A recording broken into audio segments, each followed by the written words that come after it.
এই ভাই ভাই ভাই ভাই একটু হেল্প করেন না, আমার বাইকটা নষ্ট হয়ে গেছে। ভাই আমি কি করব? ভাই পিছের দিকে একটু ঠেলা দেন। এই ঠেলা দিলে স্টার্ট হবে? হ ভাই। তাহলে ভাই আমি ঠেলতে আসছি। ভাই আপনি কি মন খারাপ করছেন, না রাগ করছেন, না কষ্ট পাইছেন? হ্যাঁ না। তাহলে ঠেলা দেন।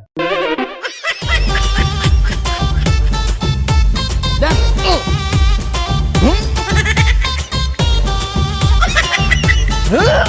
ভাই আপনার ধাক্কা হইতাছে না, আপনি এক কাজ করেন, আপনি আমার বাইকে বন, আমি ধাক্কা দিই।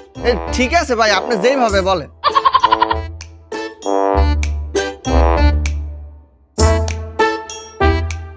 দিলাম ভাই, দেবেন? দিলাম। যান।